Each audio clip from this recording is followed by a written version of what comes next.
Good evening, welcome back to my YouTube channel history point. आज का जो हम लोगों का पहला प्रश्न है, मगध के साम्राज्यवाद भावना का प्रथम कदम क्या था? कौशल का विलय, अंग का विलय, वत्स का विलय या इनमें से कोई नहीं? तो आप लोग देखेंगे कि मगध जो कि बिंबिसार के नेतृत्व में एक साम्राज्य के रूप में उभरा, उसके साम्राज्यवाद की भावना का जो प्रथम शिकार बना वो अंग बना। ठीक है, अंग का विलय किसके समय में हुआ? बिंबिसार के समय में हुआ। ठीक है, उसके बाद आप देखेंगे कौशल और काशी का जो विलय है अजात शत्रु के समय में होता है, और वत्स और अवंती का विलय जो है शिशुनाग के द्वारा किया जाता है। ठीक है, जो कि हर्यक वंश के बाद शिशुनाग वंश की स्थापना होती है। ठीक, तो इसका जो करेक्ट आंसर है वो अंग के विलय से साम्राज्यवाद की भावना की शुरुआत होती है। अगला प्रश्न है, मित्र मेला नामक संस्था की स्थापना निम्नलिखित में से किस वर्ष में हुई थी? तो मित्र मेला नामक संगठन की स्थापना महाराष्ट्र में 1899 में हुई थी, विनायक दामोदर सावरकर के द्वारा। और आप लोग देखेंगे कि 1904 में इसका नाम बदल के अभिनव भारत समाज कर दिया जाता है। ठीक है, और एक गुप्त एक संगठन रहता है। अगला प्रश्न है, हर्यक वंश से पहले मगध पर किस वंश का शासन था? ठीक है, वो शासक हो गया, शासन था। तो इसका जो करेक्ट आंसर है वो बृहद्रथ वंश है। ठीक है, जिसकी स्थापना स्वयं बृहद्रथ ने की थी। ठीक है, और अपनी राजधानी बनाई थी गिरिव्रज को। ठीक है, और इसी वंश के बाद आप लोग देखेंगे कि आगे चलकर हर्यक वंश की स्थापना होती है। ठीक है, बाद में, और हर्यकों की भी प्रारंभिक राजधानी कहाँ रहती है? गिरिव्रज रहती है। हालांकि मैं ये नहीं कह रहा कि बृहद्रथ वंश के बाद और कोई वंश ही नहीं आया। ठीक है, लेकिन जो शासन कर रहे थे वहां पे, सर्वाधिक समय तक शासन किए, जिनके बारे में ज्ञात है, वो था बृहद्रथ वंश। ठीक है, अगला प्रश्न है, महापरिनिर्वाण सूत्र में बुद्धकालीन कितने महानगर वर्णित हैं? तो अब ना ये क्वेश्चन अगर मैं किसी एग्जाम में करके ना आया रहता ना, तो मुझे लगता कि इस प्रश्न का कोई भी मतलब नहीं है। लेकिन DSSB का जो 2024 वाला नोटिफिकेशन था, उसका जो एग्जाम इस साल 31 जुलाई और 1 अगस्त को हुआ है, उसमें से एक शिफ्ट जिसमें मैं था, 31 जुलाई सेकंड शिफ्ट को ये पूछा हुआ था। प्रश्न ऐसे था कि कौन सा इसमें से जो नगर था वो बुद्धकालीन प्रसिद्ध महानगरों में नहीं है। ठीक है, तो यहाँ मुझे पूछा है कि बुद्धकालीन कितने महानगर वर्णित हैं? तो करेक्ट ऑप्शन है इसका 6, और वो 6 क्या है मैं उनको बता देता हूँ। चंपा, राजगिरी, श्रावस्ती, साकेत, कौशाम्बी और बनारस। तो जो मेरे से प्रश्न पूछा गया था वहां पे, उसमें तक्षशिला ऑप्शन में था, और वहां पूछा गया था इसमें से कौन सा बुद्धकालीन महानगर नहीं है। ठीक है, तो वहां पे तक्षशिला नहीं होता। तो ये भी प्रश्न एक तरह से उपयोगी है, एग्जाम में पूछा गया है। ठीक है, तो इसका करेक्ट आंसर है 6। अगला प्रश्न है, निम्नलिखित में से किसने पाटलिपुत्र को मगध की राजधानी बनाया था? तो आप लोग देखेंगे कि जो गंगा और सोन नदी का संगम है, वहां पर एक जिक्र आता है कि अजात शत्रु के द्वारा एक दुर्ग का निर्माण करवाया गया था। ठीक है, लेकिन उसको अपनी राजधानी या फिर वहां पे नगर की स्थापना अजात शत्रु के द्वारा नहीं की गई। ठीक है, उसको राजधानी और उसको पाटलिपुत्र के रूप में, एक नगर के रूप में स्थापित किसने किया? उदयन ने किया। ठीक है, अजात शत्रु ने केवल गंगा और सोन नदी के संगम पर वहां पे क्या बनवाया था? एक पुल का निर्माण करवाया था। ठीक है, तो करेक्ट आंसर है उदयन। अगला प्रश्न है, निम्नलिखित में से मगध के किस शासक ने कहा था कि बुद्ध भी क्षत्रिय, मैं भी क्षत्रिय? तो ये बात कही थी अजात शत्रु ने, और इसी आधार पर आप लोग देखेंगे कि जब बुद्ध की मृत्यु होती है तो ये कहता है कि बुद्ध के जो अवशेष हैं, अस्थि अवशेष हैं, उसमें मुझे भी हिस्सा चाहिए, क्योंकि बुद्ध भी क्षत्रिय थे और मैं भी क्षत्रिय हूँ। ठीक है, तो करेक्ट आंसर है अजात शत्रु। अगला प्रश्न है, निम्नलिखित में से किस पुस्तक में महाजनपद काल को राष्ट्रीय राज्यों का काल कहा गया है? तो ये हिंदू पॉलिटी, जिसके लेखक हैं KP जायसवाल, उनके द्वारा ये बात कही गई है। ठीक है, अगला प्रश्न है, अखिल भारतीय उदारवादी संघ की स्थापना निम्नलिखित में से किसके नेतृत्व में हुई थी? तो 1918 में सुरेंद्र नाथ बनर्जी के नेतृत्व में हुई थी। और ये लोग कांग्रेस का एक जो है आपका दूसरा विभाजन था। पहला विभाजन तो आपको पता है, ये सूरत अधिवेशन में हुआ था। दूसरा विभाजन 1918 के बंबई अधिवेशन में होता है, और ऐसा क्यों होता है? क्योंकि आप लोग देखेंगे कि मॉन्टेग्यू घोषणा होती है 20 अगस्त 1917 को, और उसमें कहा जाता है कि भारत को क्रमिक स्वशासन प्रदान किया जाएगा और इस दिशा में कदम उठाए जाएंगे, ठीक है। तो ये लोग जो कि उदारवादी प्रवृत्ति के रहते हैं, ये लोग कहते हैं जो हमको चाहिए था मिल गया, और ये लोग कांग्रेस से अलग हो जाते हैं, ठीक है।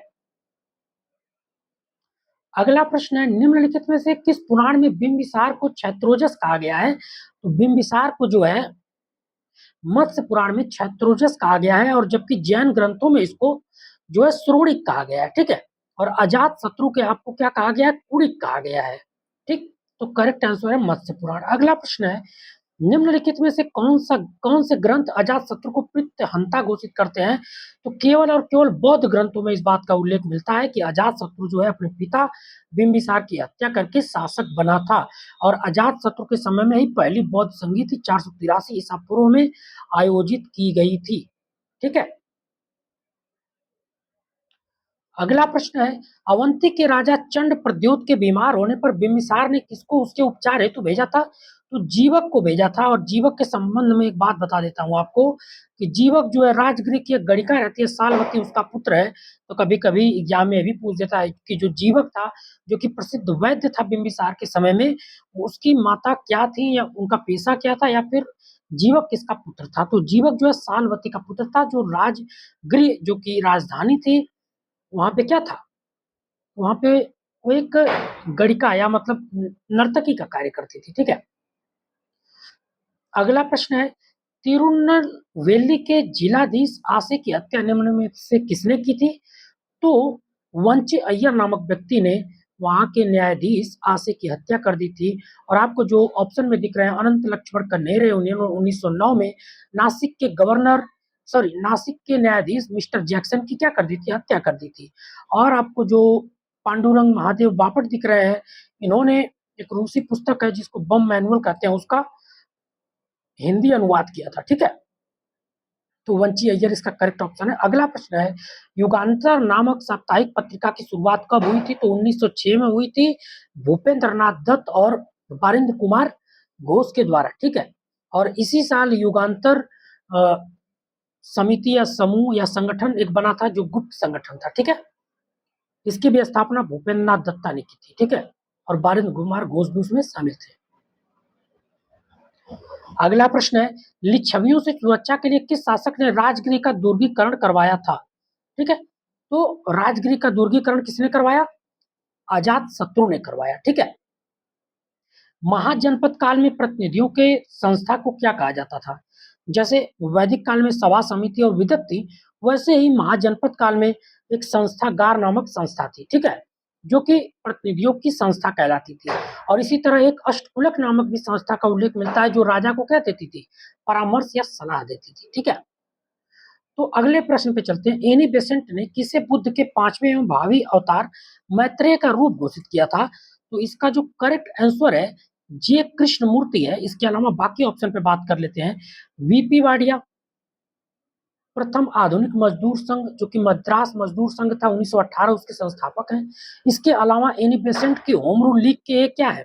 सचिव हैं। सीपी रामास्वामी अय्यर, आप लोग देखेंगे बहुत सारे आत्मसम्मान आंदोलन से लेके बहुत सारी घटनाओं से जुड़े हुए हैं, बाद में चल के जस्टिस पार्टी के अध्यक्ष भी बनते हैं, ठीक है। और आपको जो जॉर्ज अरुंडेल दिख रहे हैं, इनके बारे में मैंने जो पढ़ा है कि ये होम रूल लीग के क्या थे? जो एनी बेसेंट की होम रूल लीग थी, इसके ये देखना पड़ेगा कि जॉर्ज अरुंडेल जो हैं, इनकी होम रूल लीग के क्या थे एनी बेसेंट के, ठीक है।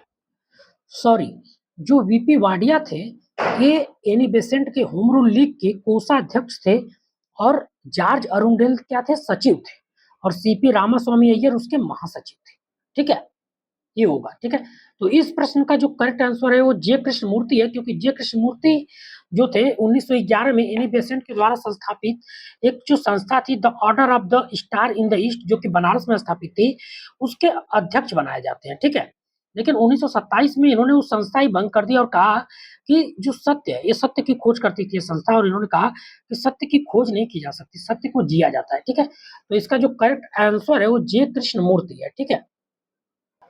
हाँ, अगला प्रश्न है, निम्नलिखित में से किसने रूसी पुस्तक बम मैनुअल का अंग्रेजी अनुवाद किया था? ठीक है, तो मैंने अभी पीछे के एक्सप्लेनेशन में आपको गलत बता दिया। मैंने वहाँ पे बोल दिया आपसे कि हिंदी अनुवाद किसने किया था, ठीक है? तो उस चीज़ को मैं करेक्ट कर देता हूँ। ये आगे प्रश्न ही आ गया ये।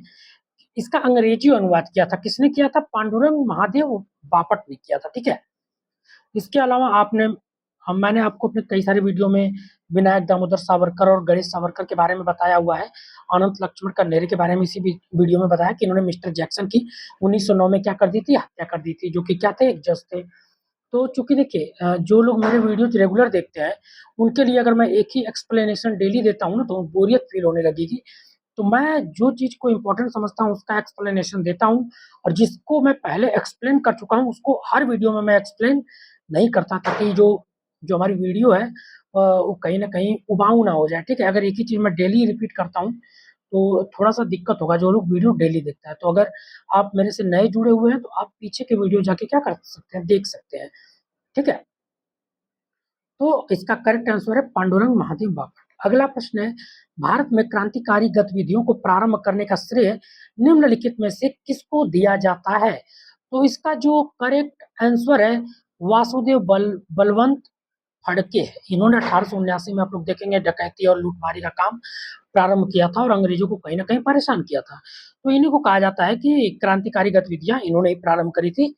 और बाद में प्रथम यूरोपीय जो हत्या होती है, राजनीतिक हत्या होती है, वो 1897 में चापेकर बंधुओं के द्वारा की जाती है, और उसको जो है माना जाता है कि एक क्रांतिकारी आतंकवाद की शुरुआत मानी जाती है भारत में, ठीक है?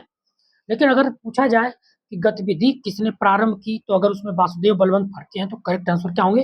वासुदेव बलवंत फड़के होंगे, क्योंकि जो हम लोग पढ़ते हैं उसमें क्लेरिफिकेशन उतना नहीं होता, लेकिन जब आयोग प्रश्न बनाता है और उसके हिसाब से अपना उत्तर मानता है, तो मैं जो भी आपको यहाँ पे प्रश्न बता रहा हूँ, चूँकि मैं भी करके आता, तो हो सकता है कि चापेकर क्या बोलते हैं, चापेकर बंधुओं को करके आता, ठीक है? 1897 में। लेकिन इसका जो करेक्ट आंसर है, जब आप लोग पढ़ेंगे वासुदेव बलवंत फड़के के बारे में, तो इन्होंने भी कहीं न कहीं क्रांतिकारी गतिविधियों को ही अंजाम दिया था। तो जो क्रांतिकारी गतिविधियों को प्रारंभ करने का श्रेय वासुदेव बलवंत फड़के को ही दिया जाता है, ठीक है? अगला प्रश्न है, किसकी घोषणा को उदारवादियों ने भारत के मैग्ना कार्टा की संज्ञा दी? मैंने बताया ना कि जब वो मॉन्टेग्यू की घोषणा हुई, तो इन्होंने क्या किया कि अपना कांग्रेस से अलग होकर एक नया उदारवादी लिबरल एसोसिएशन बना लिया इन्होंने, ठीक है? अखिल भारतीय उदारवादी संघ की स्थापना कर ली। तो मॉन्टेग्यू की घोषणा को ये लोग क्या कहते हैं? भारत का मैग्ना कार्टा कहते हैं, ठीक है? अब है कि निम्नलिखित में से कौन से क्रांतिकारी ने पेरिस में रूसी से बम बनाने का प्रशिक्षण प्राप्त कर मणिकतल्ला में बम बनाने का कारखाना स्थापित किया था? तो इसी को अलीपुर षड्यंत्र केस भी कहते हैं, जिसमें आपके बारेंद्र कुमार घोष, अरविंद घोष भी उठा लिए गए थे, ठीक है? बाद में अरविंद घोष का केस लड़के चित्तरंजन दास उनको मुक्त करा लेते हैं। तो उसमें जो है हेमचंद्र कानूनगो गए थे और सीख के आए थे, ठीक है?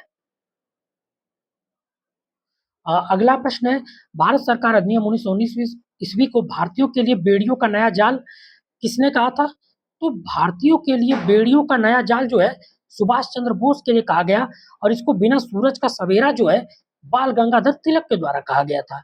अवंती महाजनपद का मगध अगला प्रश्न है कि अवंती महाजनपद का मगध साम्राज्य में विलय किसने किया? तो अवंती का मगध में शिशुनाग के द्वारा किया गया, ठीक है? और आप लोग देखेंगे कि चारों महाजनपदों में सब जो 4 प्रमुख महाजनपद थे जो शक्तिशाली थे, जिनमें आपके वत्स, अवंती, कोसल और मगध था। इसमें सबसे शक्तिशाली अवंती था, लेकिन बाद में धीरे-धीरे मगध ने अपनी स्थिति मजबूत की और उसने इन तीनों राज्यों को क्या किया? अपने में मिला लिया, इन तीनों महाजनपदों को। तो अवंती का विलय जो है शिशुनाग के द्वारा किया गया, ठीक है? अगला प्रश्न है, उत्तर प्रदेश के कन्नौज का प्राचीनतम नाम क्या था? वहाँ से हो गया है, तो महोदया था, ठीक है? और इसका नाम कुश्त कुश्तपुर करके भी एक नाम मिलता है, ये कन्नौज का नाम हुआ करता था, ठीक है? जैसे कि आपका दिल्ली का योगिनीपुर मिलता है पालम बावली अभिलेख में, वैसे ही कन्नौज को भी ये सब कह के पुकारा गया, ठीक है? तो कन्नौज का प्राचीनतम नाम महोदय नगर मिलता है, ठीक है? अगला प्रश्न है कि मैं विकास मंत्री था किंतु मेरे अधीन वन विभाग नहीं था, मैं सिंचाई मंत्री था किंतु मेरे अधीन कृषि विभाग नहीं था, यह कथन उपयुक्त में से किसका है? तो ये केवी रेड्डी के द्वारा कहा गया 1919 के भारत सरकार अधिनियम के बारे में, जिसमें प्रांतों में क्या था? द्वैध शासन था। लेकिन यही काम बाद में 1935 में क्या कर दिया गया, प्रांतों को स्वायत्त कर दिया गया, लेकिन केंद्र में द्वैध शासन लागू कर दिया गया। तो ये केवी रेड्डी जो है 1919 के भारत सरकार अधिनियम के बाद जो सरकार बनती है, उसका गठन होता है, उसमें अपने हाल को बयां कर रहे हैं। ठीक है, अगले प्रश्न पे चलते हैं। बंगाल में युगांतर नामक क्रांतिकारी समिति की स्थापना कब हुई थी? तो 1906 में हुई थी। भूपेंद्र नाथ दत्त और बारिंदर कुमार घोष के द्वारा की गई थी, और एक पत्रिका भी निकाली गई जिसका नाम युगांतर था, उसमें भी भूपेंद्र नाथ दत्त और बारिंदर कुमार घोष जुड़े हुए हैं। ठीक है, अगला प्रश्न है, किसने आदेश निकाला कि बुद्ध का स्वागत करने वालों को 500 कापड़ दंड देना पड़ेगा? तो प्रारंभ में कुशीनारा के मल्लों ने कार्य किया था। उन्होंने कहा था कि जो भी बुद्ध का स्वागत करेगा उसको दंडित किया जाएगा। ठीक है, अगला प्रश्न है, निम्नलिखित में से किसने वैशाली की लिच्छवियों में फूट डाल दी थी? तो अजात शत्रु के मंत्री वस्त्रकार ने ये कार्य किया था, और कहा जाता है कि फूट डालने से पहले जो वस्त्रकार है वो महात्मा बुद्ध से मिला था, और उन्होंने उसको सुझाव दिए थे कुछ, जिसको आधार बना के उसने लिच्छवियों में फूट डालने में सफलता प्राप्त की।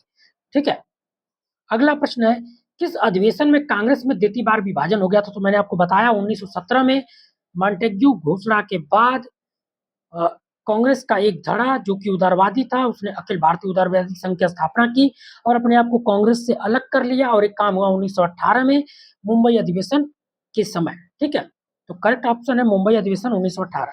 अगला प्रश्न है, भारत में क्रांतिकारी गतिविधियों की शुरुआत कहाँ से मानी जाती है? तो भारत में क्रांतिकारी गतिविधियों की शुरुआत, चाहे आप वासुदेव बलवंत फड़के को भी अगर पहला क्रांतिकारी मानेंगे जिसने इन गतिविधियों को अंजाम दिया, अगर चापेकर बंधुओं को भी मानेंगे, तो ये दोनों घटनाएं कहाँ हो रही हैं? आपके महाराष्ट्र में हो रही हैं। तो इसका जो करेक्ट आंसर है वो क्या होगा? महाराष्ट्र होगा। ठीक है, अगला प्रश्न है, उदयन निम्नलिखित में से कौन सा धर्मावलंबी था? तो उदयन जैन धर्म को मानने वाला था, और इसने जो है पाटलिपुत्र नामक शहर की स्थापना की और उसे अपनी राजधानी बनाया। ठीक है, ये मगध का सम्राट था, अजात शत्रु का पुत्र था, और अजात शत्रु की हत्या करके जो है मगध की सत्ता पर काबिज हुआ था। ठीक है, तो आज हमने कुछ महत्वपूर्ण प्रश्नों को देखा।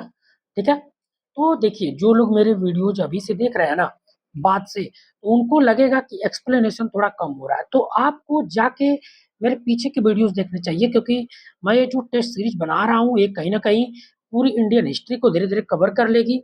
इसमें हम लोग कम से कम 5,000 से 6,000 क्वेश्चन लेके आएंगे, जो सेलेक्टिव क्वेश्चन होंगे।